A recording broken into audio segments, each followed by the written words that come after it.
You guys will find that you have passions, and having a passion is a gift. I think we all have passions, and you don't get to choose them, they pick you, but you have to be alert to them. You have to be looking for them. And when you find your passion, it's a fantastic gift for you because it gives you direction, it gives you purpose. You can have a job, or you can have a career, or you can have a calling. And the best thing is to have a calling. And if you find your passion, you'll have that, and all your work won't feel like work to you. Many kids and many grown-ups do figure out over time what their passions are. And sometimes we let I don't think it's that hard. I think what happens though sometimes is that we let our intellectual selves overrule those passions. And so that's what needs to be guarded against. My job, one of my jobs as the leader of Amazon, is to encourage people to be bold. And people love to focus on things that aren't yet working. And that's good, it's human nature. That kind of divine discontent can be very helpful. But it's incredibly hard to get people to take bold bets. And you need to encourage that. And if you're gonna take bold bets, they're gonna be experiments. And if they're experiments, you don't know ahead of time whether they're gonna work. Experiments are by their very nature prone to failure, but big successes, a few big successes compensate for dozens and dozens of things that didn't work. So, bold bets, AWS, Kindle, Amazon Prime, our third-party seller business, all of those things are examples of bold bets that did work, and they pay for a lot of experiments. I've made billions of dollars of failures at Amazon.com, literally billions of dollars of failures. And you might remember Pets.com or Cosmo, or give myself a root canal with no anesthesia very easily. None of those things are fun, but they don't matter. What really matters is companies that don't continue to experiment, companies that don't embrace failure. They eventually get in a desperate position where the only thing they can do is make a kind of Hail Mary bet at the very end of their corporate existence. Whereas companies that are, making bets all along, even, big bets, but not bet the company bets. I don't believe in bet the company bets. That's when you're desperate. That's the last thing you can do.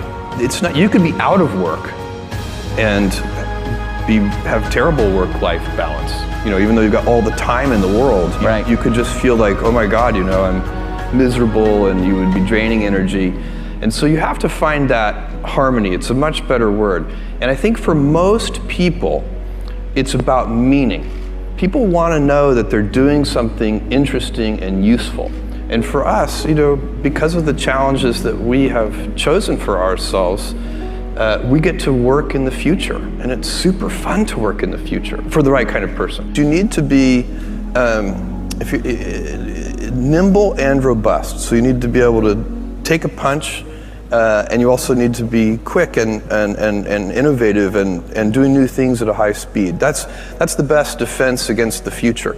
And you have to always be leaning into the future. If you're leaning away from the future is going to win every time. Never, ever, ever lean away from the future. We all have adversity in our lives. I doubt if you really, if you know somebody, any friend or anybody that you talk to, there's no lack of adversity. And by the way, that's good, because it's what teaches us how to get back up. You fall down, you get back up. It always happens.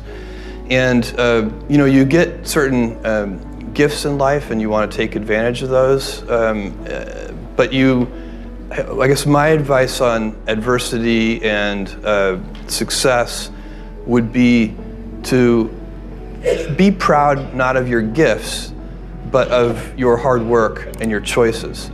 So you may be the kinds of gifts you get in life. You might be really good at math. It might be really easy for you. That's a kind of gift. But practicing that math and taking it to the next step, that could be very challenging and hard, and take a lot of sweat. That's a choice. You can't really be proud of your gifts because they were given to you. You can be grateful for them and thankful for them. But your choices you choose to work hard. You choose to do hard things. Those are choices that you can be proud of. Being an inventor requires, because the world is so complicated, you have to be a domain expert. I mean, in a way, even if you're not at the beginning, you have to learn enough so that you become a domain expert. But the danger is once you become a domain expert, you can be trapped by that knowledge. And so inventors have this paradoxical ability to have that 10,000 hours of practice and be a real domain expert and have that beginner's mind. Have that look at it freshly, even though they know so much about the domain. And that's the key to inventing.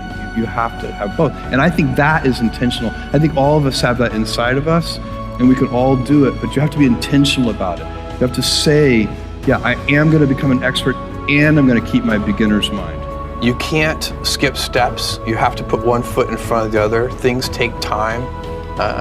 There are no shortcuts. And but you want to do those steps with passion and ferocity. It's easy to have ideas. It's very hard to turn an idea into a successful product. There are a lot of steps in between, and it takes persistence, relentlessness. So I always tell people who think they want to be entrepreneurs, you need a combination of stubborn relentlessness and flexibility. And you have to know when to be which. And basically you need to be stubborn on your vision, because otherwise it'll be too easy to give up. But you need to be very flexible on the details, because as you go along pursuing your vision, you'll find that some of your preconceptions were wrong, and you're going to need to be able to change those things. So I think taking an idea successfully all the way to the market and turning it into a real product that people care about and that really improves people's lives is a lot of hard work. Don't try to chase what is kind of the hot passion of the day.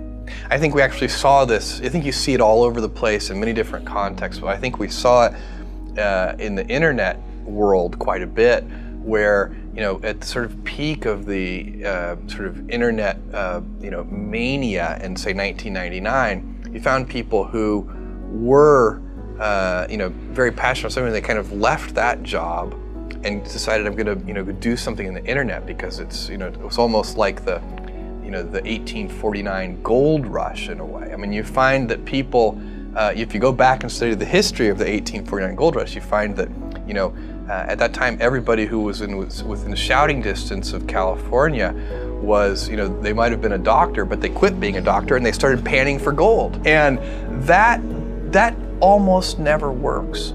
And even if it does work, according to some metric, financial success or whatever it might be, I suspect it leaves you ultimately unsatisfied.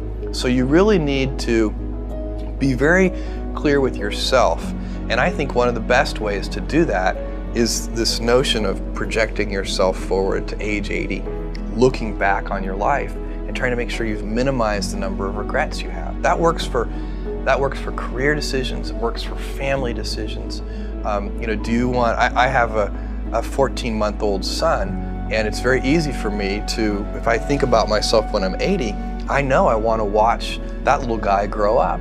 And so I don't want to be 80 and think, shoot, I missed that whole thing, and I don't have the kind of relationship with my son that I wished I had, and so on and so on. So if you think about that, so I guess another thing that I would recommend to people is that they always take a long-term point of view. And I think this is something about which there's a lot of controversy. There's a lot of people, and I'm just not one of them, believe that you should live for the now. I think what you do is you think about the great expanse of time ahead of you and try to make sure that you're planning for that in a way that's going to leave you ultimately satisfied.